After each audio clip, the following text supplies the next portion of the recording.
By the early 1970s, memories of the horrors of vampirism were fading, and in their place came a misguided admiration for vampires among young people. The older generation, who grew up with vampires and in many cases lost loved ones to them, tried to disabuse the younger generation of the notion that vampirism was alluring.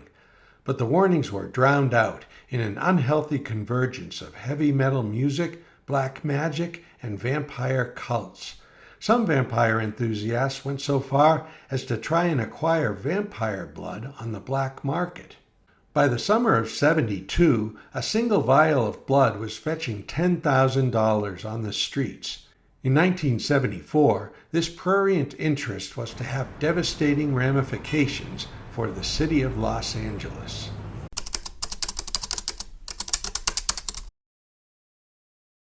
Wanda Schiffler's journey to infamy began in the leafy New York City suburb of Scarsdale.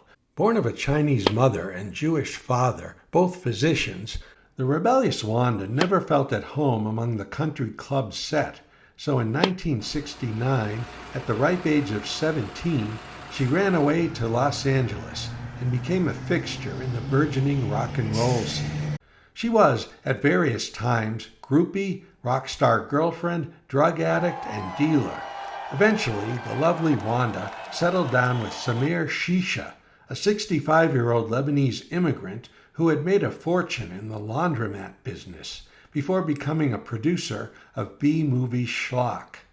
Wanda set herself up at Cedars, Shisha's lavish Tudor mansion in the Hollywood Hills, and transformed it into a rock star hospitality house, chock full of drugs, booze, and willing groupies.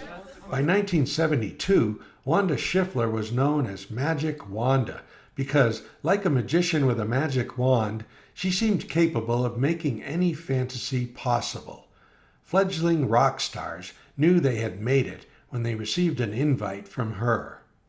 Like many heavy metal devotees, Wanda expressed a strong interest in vampirism, though her friends passed it off as a fad she would outgrow. However, late in 1973, those same friends noticed a change in Wanda. While never a morning lark, she stopped going out during the day entirely, and when she emerged at night, it was underneath sunglasses and a thick layer of kabuki-like makeup. Meanwhile, far from the sunshine and palm trees of Los Angeles, Welshman Ian Allen was preparing for his first trip to America. Growing up in the grim Welsh capital of Cardiff, Ian taught himself guitar by playing along with scratchy blues records from the likes of Muddy Waters and Robert Johnson. He also developed a fascination with the occult. At age 19, he moved to London and formed the band Mr. Crowley, named for the English black magic and occult writer Aleister Crowley. In 1974, Mr. Crowley became the first band signed to Led Zeppelin's new Swan Song label. The dark, menacing tracks of their self-titled first album, featuring Ian's gravelly voice and growling guitar, failed to sell in England, but found a loyal following among disaffected American suburban teenagers. Late in 1974, Led Zeppelin manager Peter Grant sent Mr. Crowley to America to play smaller venues in an attempt to galvanize its fan base. The tour started with a week of shows at the Whiskey A Go-Go, the famous rock club on the Sunset Strip in Los Angeles. When these shows created a sensation, the band was held over for a second week. Local papers described Ian as mesmerizing and a star of the future. A critic for the Los Angeles Free Press wrote, "Get down to the Whiskey now, because this may be your last chance to see Mr. Crowley in a smaller venue." From her mansion high above the Strip, Wanda Schiffler took notice. On the night of December 11th, 1974, Ian Allen looked past the hordes of groupies and sycophants in his dressing room and saw a statuesque, ghostly pale woman in black standing by the door, smiling enigmatically. It's likely Ian Allen had heard of the magic Wanda, but the sight of her knocked him for a loop. He quickly ejected the teenage girl sitting in his lap and went over to introduce himself. A short time later, the two fast friends left the whiskey together, and when Ian didn't return to his bungalow at the Chateau Marmont the following day, a panicked Zeppelin manager, Peter Grant, went looking for him at Cedars. The butler who answered the door told Grant that Wanda was not home and that Ian had never been to the house.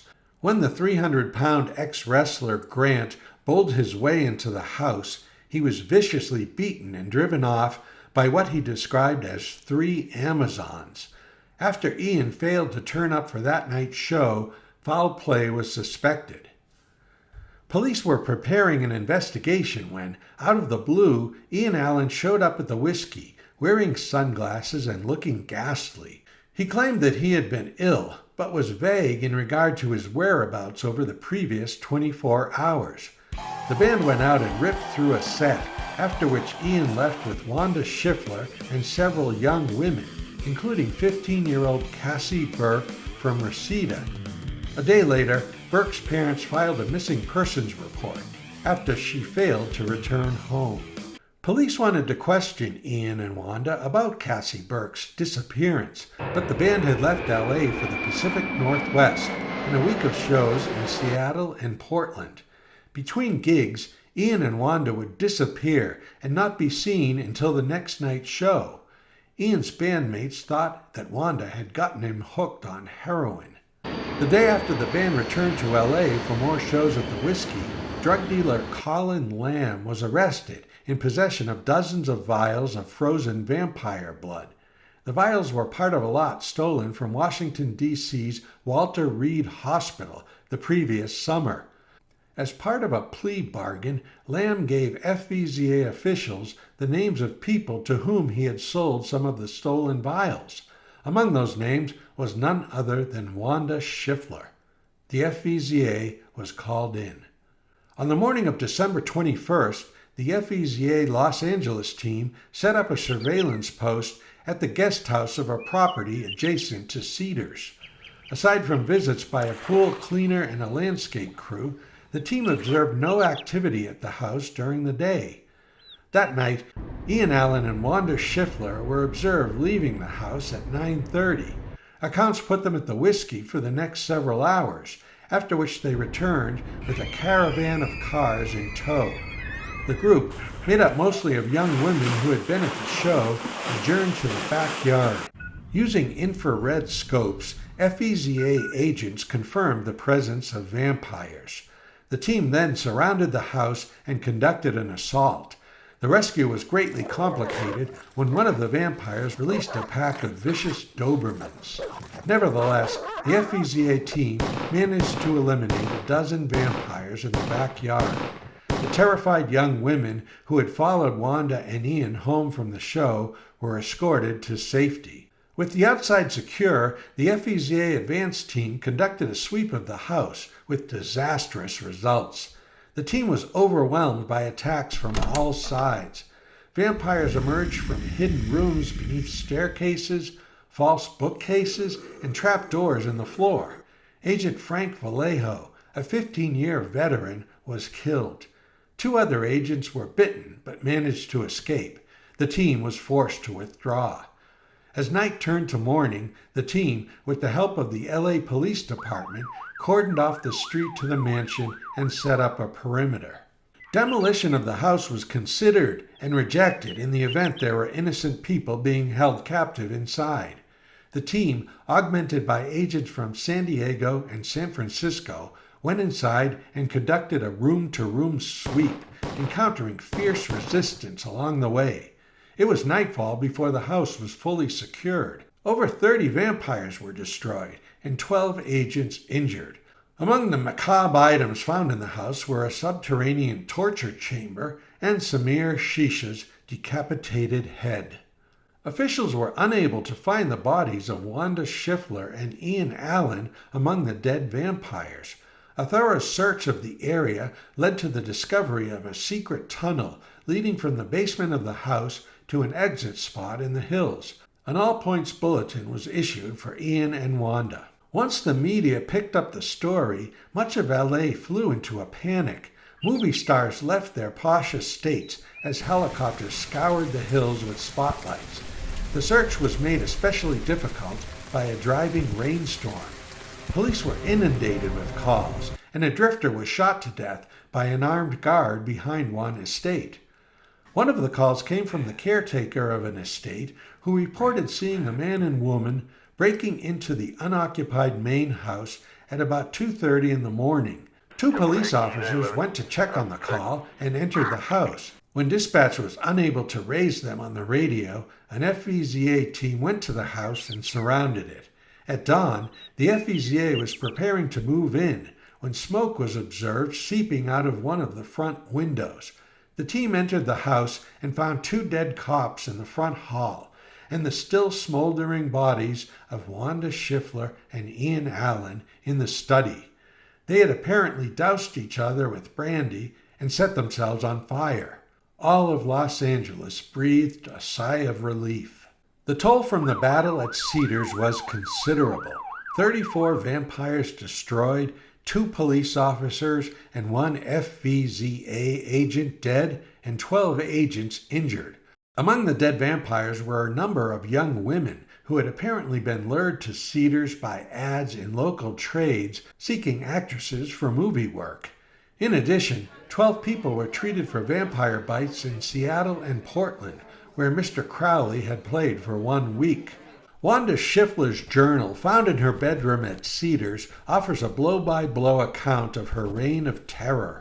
In a series of increasingly bizarre, rambling entries, Wanda wrote of her lifelong desire to become a vampire. I've always felt that I was a vampire. I never liked the day. The sun hurts my head. She also described acquiring the vampire blood and the nervous moments before she first injected it into her veins.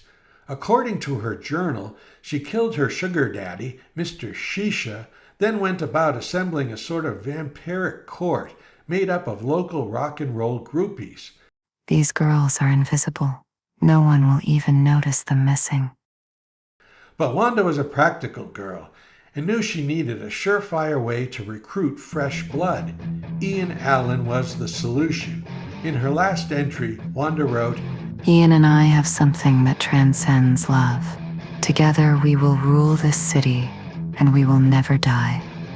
Like every other self-inflicted vampire, she was to find out what a foolish notion that was.